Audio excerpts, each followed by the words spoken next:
ये जो चैप्टर है ज्योग्राफी का लिथोस्फीयर एंड लैंडफॉर्म, उसमें अपन पहले कंप्लीट कर चुके थे। डेट लिथोस्फीयर क्या होता है, अर्थ के स्ट्रक्चर के बारे में देख लिया था, रॉक्स देख ली थी कि 3 टाइप की रॉक्स होती है, igneous rock, sedimentary rock and metamorphic rock. ये कैसे फॉर्म होती हैं, इनके कुछ एग्जाम्पल्स एंड उसके ये सब देख लिया था। एंड एट लास्ट अपन ने देखा था डेट जो लैंड फॉर्म्स क्या होते हैं और कितने टाइप के लैंड फॉर्म्स होते हैं, that mountain plateaus and plains. Okay, और ये माउंटेन प्लेट्यूज प्लेन्स कैसे डिफाइन होते हैं, ये सब अपन ने प्रीवियस वीडियोज़ में देख लिया था। And those who want to study these topics properly, so they can view the previous video that is described in the link. Okay, so now next upon start करते हैं चेंजिंग लैंडफॉर्म्स। जो अपन ने landforms देखी थी mountain plateaus and planes, अब देखेंगे कि ये जो लैंडफॉर्म्स होते हैं ये लैंडफॉर्म्स चेंज कैसे होते हैं, इनके चेंज होने के पीछे रीज़न क्या होता है। ओके, कुछ तो ऐसे फोर्स या फिर कुछ तो ऐसा लगता होगा जिसके कारण ये लैंडफॉर्म्स चेंज हो जाते हैं।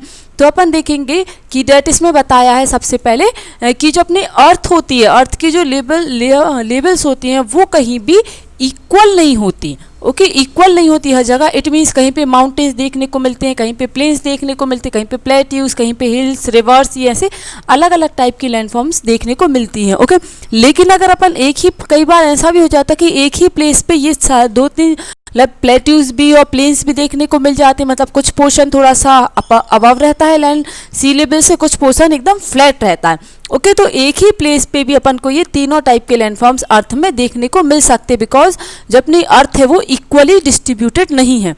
ओके, और इसमें यही बताया कि ये जो चेंजेस आते हैं ये चेंजेस क्यों आते हैं, क्योंकि अर्थ के नीचे से या फिर ऊपर से कुछ ना कुछ उसमें मतलब फोर्स डलता है। जैसे सपोज अपन क्ले का अगर कुछ बनाते हैं, ओके, तो वो एग्जांपल देके, तो अगर अपन क्ले का कुछ भी बनाते हैं, जैसे कुछ यूटेंसिल बनाने की कोशिश की या फिर कुछ स्टैचू बनाने की, तो वो स्टैचू या किसी भी चीज़ का शेप कैसे चेंज होता है जब अपन उसमें फोर्स डालते हैं, राइट। ओके, तो इसी टाइप से जैसे पॉटर्स को देखा भी होगा पॉट बनाते हुए कि वो पॉट का शेप चेंज कर लेता है, वो अंदर से भी उसमें हैंड के यूज से और कहीं वो बाहर से भी ऐसे फोर्स डाल के। तो यही जो चेंजेस होते हैं, ओके, जो इंटरनल और यही जो फोर्सेस होते हैं, जो इंटरनल या एक्सटर्नल फोर्सेस लगाए जाते हैं, इन्हीं के कारण अपनी अर्थ का स्ट्रक्चर चेंज, जो अर्थ में लैंड से उनका स्ट्रक्चर चेंज हो जाता। और ये चेंज कभी भी स्टॉप नहीं होता, ये हमेशा कंटिन्यूसली चलता रहता, कॉन्स्टेंटली चलता रहता है। ओके, और ये जो प्रोसेस ये काफ़ी ज़्यादा स्लो होती है। ओके, तो इसी प्रोसेस को मतलब इंटरनल एंड एक्सटर्नल फोर्स के कारण जो अर्थ के स्ट्रक्चर चेंज होते हैं, इसी प्रोसेस को लैंड मूवमेंट प्रोसेस कहते हैं। Got it. ओके, और ये जो लैंड मूवमेंट प्रोसेस है वो उसमें इंटरनल फोर्स और एक्सटर्नल फोर्स जो होते हैं वो 2 टाइप में डिवाइडेड किए गए। ओके, तो जो इंटरनल फोर्सेस हैं वो जनरली 2 मूवमेंट्स में होते हैं, एक तो हॉरिजॉन्टल मूवमेंट में भी होता है और एक वर्टिकल मूवमेंट में भी होता है। ओके, और अगर इसका क्लासिफिकेशन देखें तो इसको 2 ग्रुप्स में, अलग अलग 2 ग्रुप्स में क्लासीफाई किया गया है। जो फर्स्ट ग्रुप है that is long time and short time movement. Okay, और जो सेकंड है वो sudden and fast earth movement. Clear, again repeat करती हूँ, जो 2 ग्रुप्स में या 2 कैटेगरीज में इनको डिवाइडेड किया गया है जो प्रोसेस है लैंड मूवमेंट प्रोसेस को, उसको। ओके, सो फर्स्ट कैटेगरी है long time and short time earth movement और सेकेंड कैटेगरी है sudden and fast land movement. Got it. Now अब इसमें देखेंगे ये कहलाते क्या है। सबसे पहले we will see about the long time and short time. देखो इसमें वर्ड से ही समझ में आ रहा है, long time and short earth movement मतलब ये टाइम की ड्यूरेशन पे डिपेंड किया गया है। ओके, डिपेंड है। ओके, यही तो ये जो मूवमेंट होता है दिस हैपन्स वेरी स्लोली। जो लॉन्ग टाइम है वो काफ़ी ज़्यादा स्लोली होता है, बिकॉज इसमें नाम से समझ में आ रहा है लॉन्ग टाइम मतलब it will take a very long time. और जब उस चीज़ को टाइम लग रहा है तो डेफिनेटली प्रोसेस उसकी स्लो ही रहेगी। ओके, इसमें इंक्लूड जैसे कि जो माउंटेन्स या फिर जो कॉन्टिनेंट्स होते जब वो बनते हैं कॉन्टिनेंट्स, ओके, तो इस टाइप के जो माउंटेन्स जब फॉर्म होते हैं या फिर कॉन्टिनेंट्स फॉर्म होते हैं तो इस टाइप की जो प्रोसेस है फॉर्मेशन की वो स्लो चेंजेस में लॉन्ग टाइम या स्लो अर्थ मूवमेंट के अंडर में आती है। जैसे कि अगर देखें तो ये जो हिमालयन माउंटेन है जो ओके, तो हिमालयन माउंटेन्स अभी से कई मिलियंस ईयर्स पहले बेसिकली ये नहीं था। ओके मतलब इतना हाई नहीं था जितना अभी प्रेजेंट में कुछ समय से है। ओके तो ये चेंजेस होने के कारण, अर्थ के इंटरनल एंड एक्सटर्नल फोर्स लगने के कारण इसमें कंप्रेशन, जो अर्थ अपनी जो अर्थ की जो प्लेट्स होती हैं, ओके वो एक दूसरे के ऊपर अरेंज होती गई और ये माउंटेन्स, अपने पास रिजल्ट ये आया कि ये माउंटेन इतना ज़्यादा हाई होता गया। ओके तो ये 1 या 2 दिन या फिर कुछ ईयर्स में तो हो नहीं गया, it will take a millions of years. Okay okay तो ये जो जो कॉन्टिनेंटल लैंड मूवमेंट्स होता है ये काफ़ी ज़्यादा वास्ट एरिया में होता है, क्योंकि कॉन्टिनेंट जैसे कि अपने अर्थ में 7 कॉन्टिनेंट्स है, वो 7 कॉन्टिनेंट्स बहुत छोटे तो है नहीं, it has a large land mass. Okay तो ये जब लैंड मास इतना ज़्यादा है तो डेफिनेटली इसमें जो एरिया है इस type continental movement, land movement का, ओके ये काफ़ी ज़्यादा बड़ा एरिया भी होगा। ओके एंड ये जो मतलब इसका जो फॉर्मेशन होता है, ये जो मूवमेंट है, ये मूवमेंट हॉरिजॉन्टल डायरेक्शन में होता है। Okay wearing the down highlands and rising low lands. Okay उसमें जो हाईलैंड्स है वो नीचे ऊंची जाती है और जो लो लैंड्स है वो ऊपर होती जाती हैं। ओके एक बार, और हाईलैंड्स जो है मतलब ऊंची ऊंची जो ज़मीन है वो नीचे दबती जाती हैं, और नीचे दबने के कारण जो नीचे की जगह है वो मतलब उसको फिलअप होके वो ऊपर आती जाती है, तो ये ऐसे कॉन्टिनेंट्स फॉर्म हो जाते हैं। ओके एंड ये जो कॉन्टिनेंट्स, प्लेट्यूज एंड प्लेन्स है ये अर्थ में इस टाइप से फॉर्म होते हैं and opposite to the mountain making movement. Okay mountain के डायरेक्शन के अपोजिट में ये मूवमेंट चलते, तो इससे ये हॉरिजॉन्टली बनता है। ओके एंड इसके कारण जो अर्थ में टेंशन और प्रेशर क्रिएट होता है ये इनसाइड अर्थ के अंदर होता है, और जिसके कारण से जो रॉक्स होती है अर्थ के नीचे इग्नियस, तो वो रॉक्स है ना ब्रेक हो जाती हैं। ओके और ये बेंड होने लगती है, जिसके कारण से ये शेप्स फॉर्म हो जाते हैं। And this is the process of a mountain making. ऐसे ही ये माउंटेन्स वगैरह बनते हैं। तो कॉन्टिनेंट कैसे बनते हैं, माउंटेन कैसे बनती है, ये अपन ने देख लिया है। ओके और ये किस टाइप की कैटेगरी में आते हैं, लॉन्ग टाइम या फिर स्लो अर्थ मूवमेंट के अंदर में। ओके ना अब अगर यहाँ पे जब अपन ने माउंटेन्स देखे, कॉन्टिनेंट्स मैंने बता ही दिया ऑलरेडी कि 7 कॉन्टिनेंट्स है अपने अर्थ में, वो कैसे फॉर्म हुए, that I have also told ना। अब यहाँ पे ये जो माउंटेन आया, तो माउंटेन को भी जो माउंटेन बनते हैं, इट ऑल्सो मेकिंग टेक्स 2 तरीके से ये बनते हैं। ओके अब वो 2 तरीके कौन से हैं, first one is folding and second one is rifting. Okay ये फोल्डिंग एंड रिफ्टिंग के थ्रू ये बनते। अब ये देखेंगे ये फोल्डिंग एंड रिफ्टिंग होते क्या हैं। Okay now we will see the what is this folding and rifting called ना। फोल्डिंग और रिफ्टिंग में ये बताया गया है दैट, ये वर्ड से समझ में आ रहा होगा, फोल्ड मतलब जिसमें जो अप डाउन टाइप के फोल्ड्स आते हैं, see this in this picture. Okay इसमें दिख रहा होगा, ये देखो ये पहले प्लेन लैंड फॉर्म है। ओके जब इसमें ये फोल्ड्स टाइप्स के, वेव्स टाइप्स की क्रिएट हो गई, okay these, so it become ये जो पोर्शन है सीधे, जब इसमें ये ऐसे ये जो अंदर हुए, ओके ये पोर्शन, एंड जब इसमें ऐसे फोर्स लगा, ओके तो ये पोर्शन अंदर होते गए and this is become the higher. So ये जो एरिया है, इस एरिया में माउंटेन फॉर्म होने लगा। Okay this area form the mountains, got it. Okay ये एवरीवन हैज सीन। नाउ अब इसको एग्जाम डिटेल्स में देखेंगे कि फोल्डिंग मीन्स क्या होता है एंड रिफ्टिंग मीन्स क्या होता है। फोल्डिंग ये एक हॉरिजॉन्टल लैंड मूवमेंट होती है। ओके हॉरिजॉन्टली अर्थ में अकर्स होती है, जिसमें वेव्स लाइक ये बेंड्स बन जाते हैं, ऐसे वेव्स टाइप की। ओके ये ऐसे बेंड्स बनते जाते हैं लाइक दिस। ओके तो अब यहाँ पे तो ये जो फोल्डिंग्स होती है इसमें से फोल्ड टाइप्स आ जाती है, सम बेंड्स आर कॉल्ड, तो यही जो बेंड्स होते हैं इन्हीं टाइप के बेंड्स को फोल्ड्स बोलते हैं। ओके और ये कई पार्ट्स हैं ऐसी रॉक्स की जिसमें leftwards and due to the bend, मतलब और बेंड के कारण ये नीचे आ जाती है और कुछ पार्ट उसका ऊपर हो जाता है। Okay some part get upwards and some part get down, got it. See in this some part get upward and some part get down, clear now.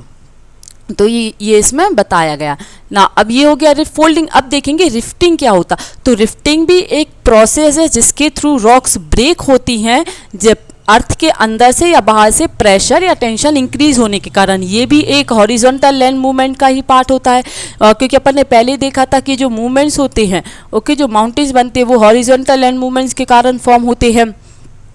Okay तो ये भी एक हॉरिजॉन्टली लैंड मूवमेंट है, तो जिसको अपन रिफ्टिंग बोलते हैं। Okay इसमें क्या होता है, कुछ पार्ट, इसमें भी कुछ पार्ट उसका नीचे हो जाता है, some part of a land get down and some part उसका अप मतलब कुछ पार्ट ऊपर आ जाता, कुछ पार्ट इसका नीचे हो जाता। अब इसको अपन डायग्राम के थ्रू एक समझेंगे।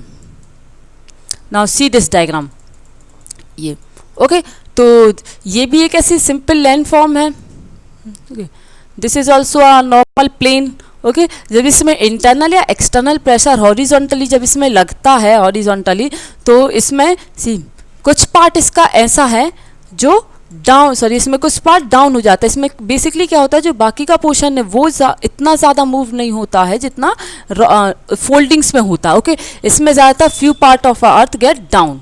ओके तो ये आंसर, तो ये सी डाउन हो, जब ये डाउन हो गया ये पोर्शन, जब ये पोर्शन इसका डाउन हो गया तो बाकी का ये वाला जो पोर्शन बचा है, बाकी के रिमेनिंग पोर्शन ये ऑटोमेटिकली माउंटेन्स टाइप्स के बन गए, है ना। इस पोर्शन से तो ये ऊपर हो गया ना, इस पोर्शन से ऊपर हो गए तो ये अपने आप माउंटेन्स टाइप के फॉर्म हो गए। ओके तो इससे वैली भी बन जाती, मतलब इस टाइप का जो शेप होता है ना बेसिकली ये सबसे ज़्यादा रिस्पॉन्सिबल होता है वैली बनाने में। तो वैली मीन्स तो जानते हैं क्या होता है, वैली मीन्स ऐसा लैंड फॉर्म जो मतलब जो माउंटेन्स, दो माउंटेन्स के जो नीचे का पोर्शन होता है ये वैली कहलाता है। तो इस टाइप से वैली भी फॉर्म होती है। Got it. नाउ ये तो हो गया first one, that is the long time and slow earth movement. Now जो सेकंड इसकी कैटेगरी थी that is a sudden and fast. Sudden means क्या होता है, एकदम से। ओके तो ऐसे मूवमेंट जिनके कारण सडन चेंजेस आ जाते हैं। ओके अर्थ के जो लैंड फॉर्म्स होती है उसमें जब सडनली कोई चेंज अकर्स होता है, ओके अनएक्सपेक्टेड, जब कई बार क्या होता है अर्थ में कुछ ऐसी रीजन्स हो जाती है जिसमें अनएक्सपेक्टेड फोर्स उसमें लग जाता है, मतलब कई बार ऐसा कुछ डिजास्टर मतलब डिस्ट्रॉय आ जाता है या फिर ऐसी कोई एक्टिविटी हो जाती है जिसके कारण अर्थ का शेप एकदम से चेंज हो जाता है। ओके मतलब उसके लिए प्यूपल्स या फिर जो नेचर है वो उसके लिए प्रिपेयर नहीं हो पाती उस चेंज के लिए, और वो चेंज अचानक से आ जाता है। जैसे कि इसका सबसे मेन एग्जाम्पल, सबसे जो मेन रीजन है, first one is volcano and second one is earthquake. Okay ये जो वॉल्केनो एंड अर्थक्वेक आती है एकदम बता के तो नहीं आते ना कि पर्टिकुलर डे में या पर्टिकुलर टाइम पे पर्टिकुलर प्लेस में आने वाले हैं, है ना। ये कई बार बहुत ही ज़्यादा सडनली अकर्स हो जाते। ओके तो इसीलिए इनको सडन या फिर फास्ट लैंड फॉर्म के लैंड मूवमेंट कैटेगरी में रखा गया। ओके तो अब अपन इसमें वॉल्केनो एंड अर्थक्वेक को डिटेल में देखेंगे कि वॉल्केनो क्या होता है, उसके पार्ट्स क्या होते हैं, उसमें कौन कौन से मूवमेंट होते हैं, उससे क्या चेंजेस आते हैं, ये सब। Okay clear. नाउ अब इसमें देखेंगे वॉल्केनो। वॉल्केनो बहुत ही ज़्यादा इम्पॉर्टेंट और एक टाइप से बहुत फेमस कह सकते हैं जिस सडन चेंज के कॉज के लिए। ओके तो अब ये यहाँ पे वॉल्केनो होता क्या है, एक्चुअली वॉल्केनो एक राउंड होल और ओपन वेंट होता है। वेंट मतलब होता है ऐसा एक होल या फिर ऐसा एक चीज़ जिससे मटेरियल बाहर आता है। ओके तो ये अर्थ का एक ऐसा ही होल होता है जिससे अर्थ के अंदर की चीज़ें बाहर आती है। अब वो कौन कौन सी चीज़ होती है वो देखेंगे। ओके तो वॉल्केनो के अंदर बेसिकली बहुत ही ज़्यादा एक्सट्रीमली हॉट मीन्स होता है बहुत ही ज़्यादा। ओके तो extremely hot gases, liquid, hot water, piece of rock, ash, smoke, मतलब अर्थ के अंदर क्या होता है, अर्थ के अंदर काफ़ी सारी चीज़ें प्रेजेंट होती है, जैसे मिनरल्स भी होते हैं, मेटल्स भी होते हैं, उसके अलावा गैसेस, लिक्विड, हॉट, गर्म पानी भी काफ़ी ज़्यादा, क्योंकि मैंने अर्थ स्ट्रक्चर ऑफ अर्थ के टाइम ही बताया था कि अर्थ के अंदर जितना ज़्यादा अपन कोर के पास जाते हैं, मतलब क्रस्ट से मेंटा से कोर में जैसे एंटर होते जाते हैं वैसे वैसे ही अपना जो अर्थ का टेम्परेचर है वो एक डिग्री एवरी 32 मीटर में 1 डिग्री इंक्रीज हो जाता है। ओके तो ये सब चीज़ें हम वहाँ पे बहुत ही ज़्यादा एक्सट्रीमली हॉट पोजीशन में टेम्परेचर में प्रेजेंट होती। ओके तो जब इसमें जो इंटरनल पार्ट्स से अर्थ के जो इंटरनल पार्ट्स जब वो इन्हीं होल्स के थ्रू बाहर आती हैं, ओके और इसी जब ये बाहर आ जाती है ये सब्सटेंस होल के थ्रू, तो इसी को कहते हैं वॉल्केनो इरप्शन। ओके तो इससे वॉल्केनिक माउथ क्रिएट होता है या फिर क्रिएटर भी कहते हैं उसको। ओके और ये सब जो एक्टिविटी होती है, मतलब कौन सी एक्टिविटी, जिसके थ्रू अर्थ की external heat, gases, water, rock के पीसेस, स्मोक, ऐश, ये सब जब बाहर आ जाता है होल के थ्रू, ओके क्रिएटर के थ्रू, तो इसी एक्टिविटी को कहते हैं volcanic eruption. Okay that is called the volcanic eruption. Okay तब ये डायग्राम के थ्रू देखेंगे volcanic eruption. See this. Okay इसमें ये जो पोर्शन है यहाँ पे काफ़ी, ये जो ब्लैक पोर्शन दिख रहा है पूरा, ये पूरा, ओके तो इसमें इस पूरे में ये hot water, gases, liquid and piece of rock, air, smoke और सभी टाइप की इसमें चीज़ें प्रेजेंट होती है। ओके, जो कि पूरी जो कि फ्रीजन फॉर्म में नहीं होती हैं। ओके, ये पूरी मेल्टेड फॉर्म में होती है, इसीलिए इसको मैग्मा, मोल्टेड मैग्मा बोलते हैं। ओके, तो ये जो होल्स दिख रहे हैं इसमें, ओके, ये क्रिएटर के थ्रू, ये जो क्रिएटर है इसके थ्रू ये चीज़ें बाहर आई। ओके, तो ये क्रिएटर के थ्रू बाहर आने के कारण, होल होने के कारण यहाँ पे इसका एक माउथ टाइप का बन गया, that is called the crater. Okay, ये होल। Okay, got it. तो ये जो पूरी एक्टिविटी है, that whole activity is called the volcanic eruption. Clear now? अब इसमें आगे देखेंगे डेट जो वॉल्केनिक इरप्शन होता है। ओके, तो ये वॉल्केनिक इरप्शन होने, जो इंटरनल पार्ट से ये गैसेस बाहर आती है वॉल्केनिक इरप्शन में, इनके क्या मेन रीजंस होते हैं। ओके, तो यहाँ पे सबसे मेन 3 रीजंस बताए गए कि वॉल्केनिक इरप्शन क्यों होता है। सो द फर्स्ट रीजन है डेट जो इंटरनल पार्ट होता है अर्थ का, वो काफ़ी ज़्यादा हॉट होता है। ओके, और ये जब हॉट होता है, जैसे अपन एयर में जैसे अपन बॉईल करते हैं मिल्क को घर में, तो जैसे जैसे वो बॉईल होता जाता, गर्म होता जाता, क्या होता है एक टाइम बाद वो जो मिल्क है वो अपने लेवल से ऊपर आता जाता है, और जो भी यूटेंसिल में अपन कर रहे हैं गर्म, एक टाइम बाद वो उससे बाहर निकलने लगता। सेम यहाँ पे अर्थ में। ओके, तो जब इसके अंदर इतना ज़्यादा हॉट चीज कलेक्शंस है इसमें लिक्विड में, ओके, सब चीज़, तो जब ये भी इसका टेम्परेचर धीरे धीरे बढ़ता रहेगा तो ये भी एक टाइम बाद अपने लेवल से एक्सप्लॉइट, मतलब ये भी बाहर आने लगेगा। ओके, तो ये अर्थ से एक्सटेंड हो जाता है। क्लियर? ये बाहर आ जाता है। तो एक तो ये रीज़न है। Second, the breakout of a radio active minerals in the interior of the earth create the heats. Okay, तो जो ब्रेकिंग पार्ट्स होते हैं अर्थ के, ओके, तो उन ब्रेकिंग पार्ट से जो रेडियो एक्टिव मिनरल्स होते हैं, तो radio active minerals in cracks वगैरह से उन सब्सटेंस तक चली जाती है, जिसके कारण इसमें हीट और भी ज़्यादा क्रिएट होने लगती है। ओके, और ज़्यादा से ज़्यादा हीट क्रिएट होने के कारण ये बाहर आते हैं। ओके, और लास्ट इसका रीज़न है ड्यू टू द आउटर, जो आउटर लेयर्स होती हैं अर्थ के। ओके, तो जो आउटर लेयर्स होती हैं, तो उसके यहाँ जब उसमें प्रेशर आता है, जैसे कि अपन कंटिन्यूसली अभी बिल्डिंग्स बनाते जा रहे हैं, रोड्स का कंस्ट्रक्शन कर रहे हैं, डैम्स का कंस्ट्रक्शन कर रहे हैं, और कई टाइप की ऐसी एक्टिविटीज़ भी हो रही, तो इनके कारण क्या हो रहा है, अर्थ की प्लेट्स में काफ़ी ज़्यादा वजन पड़ रहा है। ओके, तो जब उसमें बहुत ज़्यादा वजन और ये एक्टिविटीज़ के कारण वाइब्रेशंस भी क्रिएट हो रहा है, तो अर्थ से जो आउटर साइड से प्रेशर हो रहा है, जब ये आउटर साइड से प्रेशर होगा तो डेफिनेटली अंदर का जो एयर, ये प्रेशर नीचे जाता जाए, प्रेशर होने के कारण लैंड की प्लेट्स नीचे जाती जाएगी, जो नीचे का सब्सटेंस वो ऑटोमेटिकली बाहर आएगा, जस्ट लाइक अ बलून। जैसे कि अपन जब बलून को बाहर से प्रेस करते हैं तो एक टाइम बाद वो ब्लास्ट फूट जाता है। Okay, same here. Clear this reasons? Okay, clear all 3 reasons? तो ये रीजंस है कि वॉल्केनिक इरप्शन कैसे होता है। नाउ इसमें आगे बताया डेट अकॉर्डिंग टू साइंटिस्ट के अकॉर्डिंग है डेट अर्थ की जो अर्थ क्रस्ट है उसको पीसेस में that divided the piece into pieces, ये पीसेस में डिवाइड्स हो रहती हैं। ओके, और इन्हीं पीसेस को प्लेट्स बोला जाता है, जो मैं अभी वर्ड बार बार यूज़ कर रही हूँ, प्लेट्स। ओके, तो अर्थ क्या, जैसे कि जो अर्थ होती है ना, तो वो अलग अलग लेयर्स टाइप में या फिर अलग अलग पीसेस में अरेंज होती हैं, तो उन्हीं अरेंज जो पीसेस हैं, अरेंज हैं, उन्हीं को प्लेट्स बोलती है। और यही प्लेट्स है, जैसे ही ये प्लेट्स मूव होती हैं तो अर्थ के स्ट्रक्चर में चेंज आ जाते हैं। Okay, so these places keep on moving, ये कंटिन्यूसली मूव होती है। क्यों? इंटरनल हीट के कारण, क्योंकि इंटरनल जो हीट है, तो इनके जब ये हीट बढ़ेगी इनके अंदर, तो अंदर तो मूवमेंट होगा डेफिनेटली।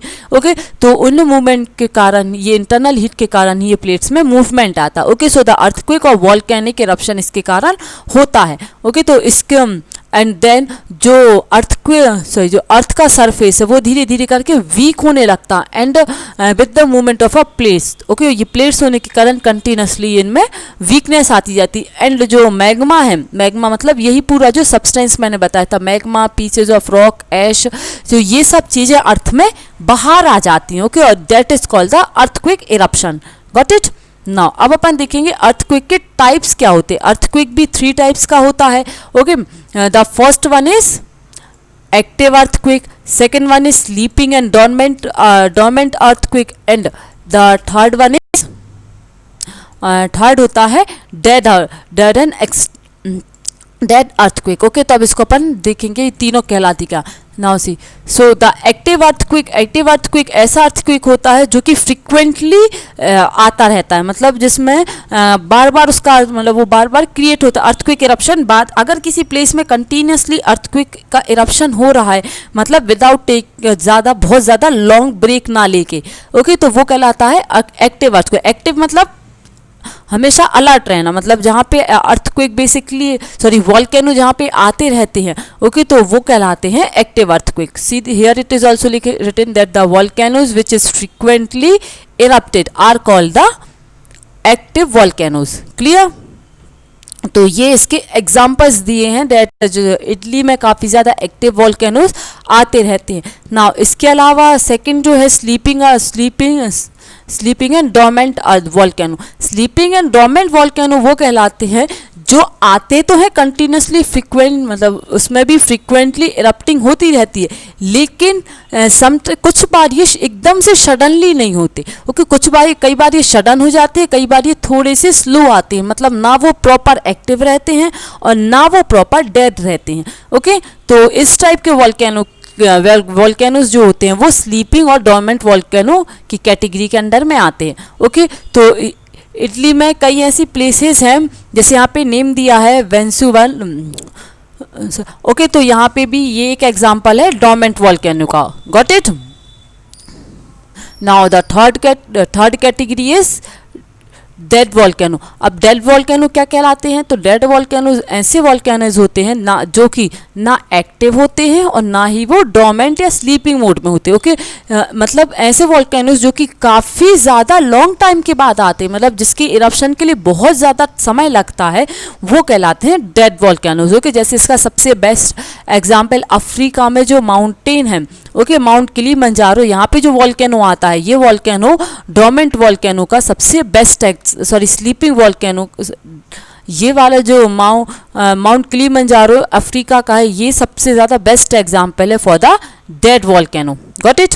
नाउ इसमें आगे बताया है डेट मोस्ट ऑफ द ज़्यादातर जो वॉल्केनोज होते हैं अपने अर्थ में अगर देखें तो क्या ऐसा एक पार्ट है जहाँ पे ज़्यादातर वॉल्केनोज आते रहते, वो है पैसिफिक ओशियन के जो कोस्टल रीजन्स है।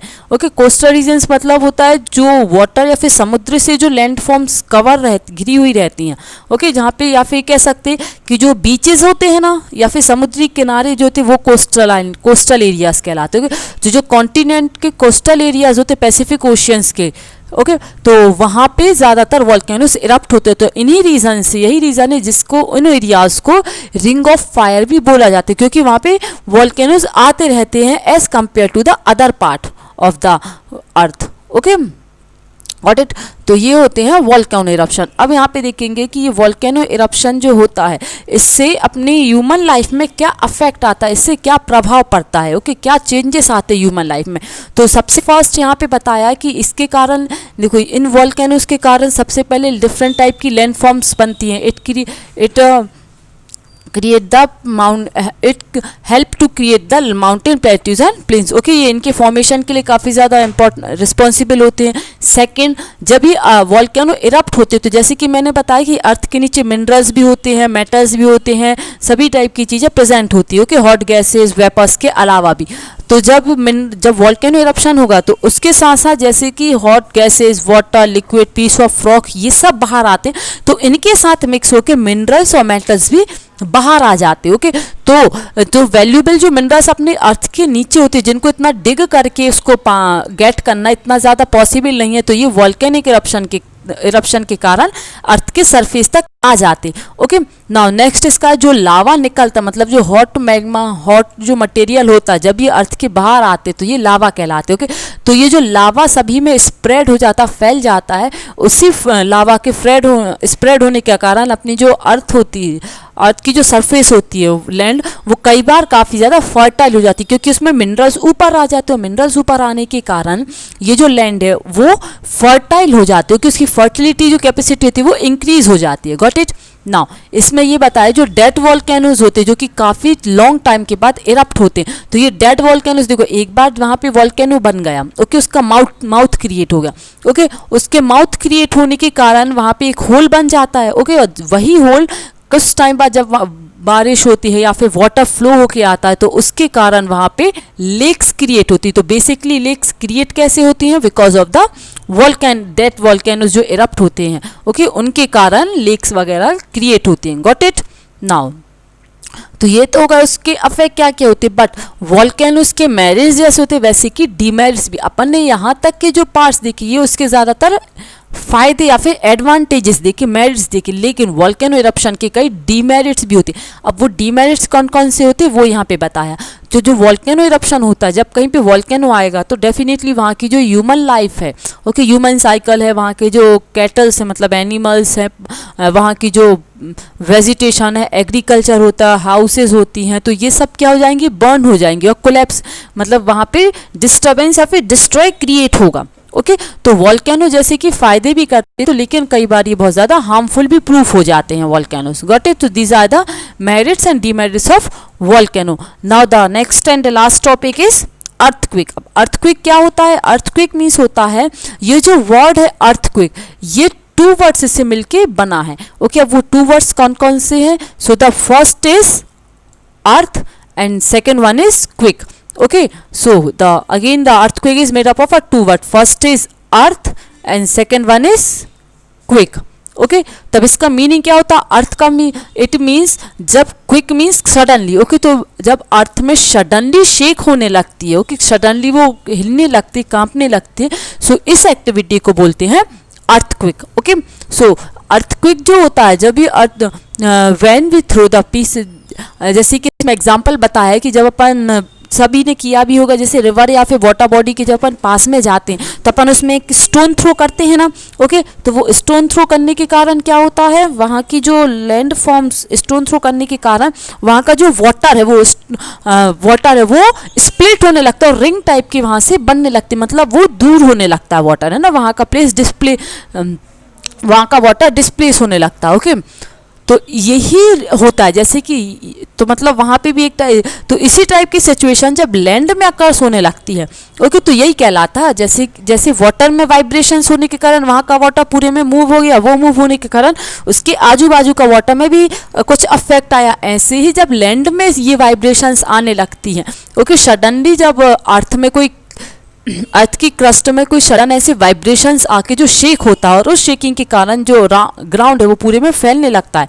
ओके तो यही कहलाता है earthquake eruption. Okay way and जो प्लेस है अर्थक्विक, जहाँ से अर्थक्विक अकर्स होता है, जहाँ से अर्थक्विक बनता है, वो कहलाता है अर्थक्विक एपिसेंटर, जहाँ से वो बनता है। ओके और जहाँ पे उसका फोर्स सबसे पहले आता है, जो वेव सबसे पहले पहुँचती हैं, ओके वो कहलाता है earthquake centre. Got it? Wait I will show you by the diagram. See जैसे कि ये है land, okay this is the land, see ये एक लैंड है। ओके तो ऐसे ही जब ये लैंड में अर्थ, जैसे ये लैंड, यहाँ से वाइब्रेशंस बनना शुरू हुआ, ओके यहाँ से ये वाइब्रेशन बनना शुरू हुआ, तो ये जो पोर्शन है,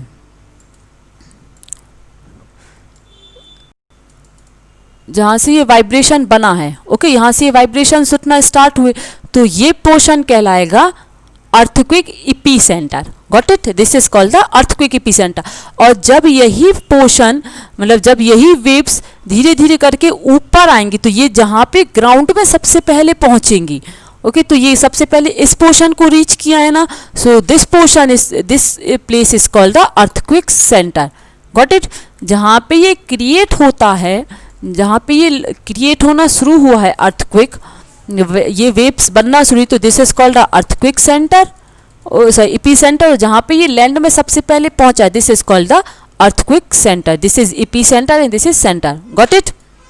नाउ इसके अब देखेंगे अर्थक्वेक अकर्स कैसे होता है, तो इसके लिए सबसे मेन है डेट जो अर्थक्वेक, जो सडन अर्थ के अंदर जो सडन चेंजेस आते हैं उसके कारण अर्थक्वेक बनता है। फर्स्ट रीजन तो ये है। सेकंड रीजन है जो वॉल्केनो आते हैं, तो वॉल्केनो जब ऊपर आ जाता है तो जो नीचे की जगह है वॉल्केनो के थ्रू जो नीचे अंदर लैंड के अंदर जो भी मटेरियल मैग्मा लावा कलेक्ट था वो क्या हो जाता है, वॉल्केनिक ट्यूब के थ्रू ये बाहर आ जाता है। ओके तो बाहर आने के कारण लैंड के अंदर का तो पूरा खाली हो गया ना। अब जब वहाँ की जगह खाली हुई है तो आसपास की प्लेट्स तो मूव होंगी, क्योंकि मैंने अभी बताया कि ये प्लेट्स एक दूसरे के ऊपर डिपेंड या फिर अरेंज रहती हैं, है ना। तो ये प्लेट्स मूव हो जाएंगी। जब ये प्लेट्स मूव होंगी तो ये खाली जगह को फिल करेंगी ना। ओके, जैसे कि घर में अगर कुछ सामान निकालते हैं अपन, कुछ भी एक खाने का, तो अपन जितनी जगह से निकाल देते तो आसपास की जगह वो फिल होने लगती है, ऐसे ही सेम। तो जब ये रॉक्स वगैरह के छोटे छोटे पीसेस वाटर जब वो खाली प्लेसेस को भरेंगे तो आसपास की लेयर क्या होंगी, अपने आप मूवमेंट आ जाएगा। ओके, सडनली उसमें भी चेंज, वो प्लेट्स मूव होने लगेंगी, तो जिसके कारण से वॉल्केनिक इरप्शन होने के कारण भी अर्थक्वेक अकर्स होता है। Got it. नाउ यहाँ पे नेक्स्ट बताया है डेट समटाइम क्या होता है, जो गैस होती हैं, जो वेपर्स होती हैं, वो अर्थ के नीचे रहती है। ओके, तो जब कहीं पे उन्हें क्रैक मिलता है या फिर वीक लैंड मिलती तो वहाँ के थ्रू वो बाहर आने की कोशिश करती है। जब वो गैसेस बाहर, वेपर्स बाहर आ जाती है तो लैंड की जो अंदर की जो मूव प्लेसेस या फिर जो एक दूसरे में अरेंज होते हैं वो भी धीरे धीरे करके हिलने लगते हैं। ओके, तो this is also from the earthquake. Got it.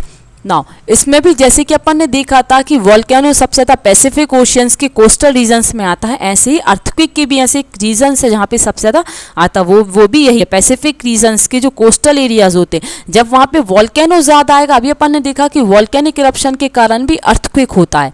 Okay, तो सेम जब पैसिफिक ओशन के यहाँ पे वॉल्केनो ज़्यादा आएगा तो डेफिनेटली वॉल्केनिक इरप्शन ज़्यादा होगा, तो डेफिनेटली वहाँ पे अर्थक्वेक आने के चांसेस भी ज़्यादा रहेंगे, है ना। और इसके अलावा जो जापान के जो या जापान की जो लैंड है वहाँ पे भी अर्थक्वेक काफ़ी ज़्यादा आता है, अर्थक्वेक का इरप्शन बहुत ज़्यादा होता है। और इसके अलावा हिमालयन रीजन्स है वहाँ पे भी अर्थक्वेक के आने के चांसेस बने रहते हैं। Got it. ओके, तो ये हो गया अर्थक्वेक कैसे होता है। नाउ अब इसके भी अपन देखेंगे, कुछ इसके मेरिट्स देखेंगे कि अर्थक्वेक का क्या यूज़ होता है, अर्थक्वेक क्यों आता है, या फिर उससे अपन को क्या फ़ायदा मिलता है और अर्थक्वेक से नुकसान क्या होता है, जैसे कि अपन ने वॉल्केनो के देखे थे। ओके, ना इसमें यूजेस में सबसे फर्स्ट यूज देखेंगे कि सबसे पहला यूज होता है कि जो अर्थक्वेक होता है। ओके, अर्थक्वेक आने से कई बार जो अपनी लैंड होती है ना वो फर्टाइल हो जाती है, क्योंकि जैसे कि जब वॉल्केनो आता है, तब मैंने अभी बताया था कि वॉल्केनो आने से कई टाइप के मिनरल्स ऊपर आ जाते हैं ना, तो ऐसी अर्थक्वेक जब मूव होता है तो अंदर की जो प्लेट्स होती है जो ज़्यादा फर्टाइल हैं वो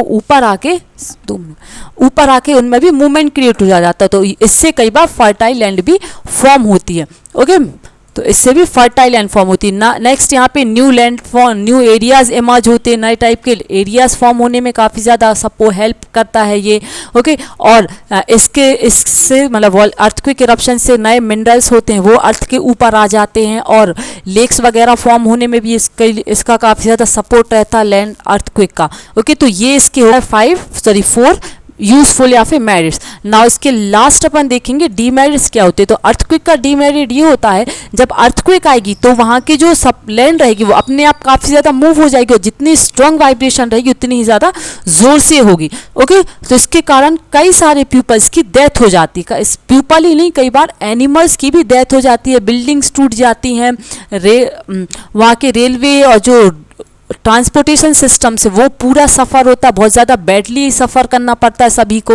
ओके, और जब यही अर्थक्वेक किसी वाटर बॉडी के पास में आता है तो उससे फ्लड आने के चांसेस काफ़ी ज़्यादा इंक्रीज हो जाते हैं। ओके, ब्लॉकेज बन जाता है जिसके कारण फ्लड आ जाता है, और रिवर का रूट चेंज होने के कारण ये जो पॉपुलेटेड एरियाज है, तो रिवर का वाटर पॉपुलेटेड एरियाज में आने के कारण बहुत ही ज़्यादा डिस्ट्रॉय क्रिएट करता है। ओके, और लास्ट इसमें बताया है डेट जो क्रैक्स होते वो डेवलप्ड हो जाते हैं अर्थ के अंदर, और क्रैक्स जितने ज़्यादा डेवलप्ड होंगे अर्थक्वेक की जो फ्रीक्वेंसी है या फिर उसकी जो वेव्स हैं वो उतनी ही ज़्यादा तेज होने लगेंगी, क्योंकि अर्थक्वेक जब आएगा तो आसपास की प्लेट्स मूव हो जाएंगी, और उन मूवमेंट के कारण और भी ज़्यादा अर्थक्वेक से डिस्ट्रॉय होने के चांसेस बढ़ जाते हैं। Got it, that's all about this chapter.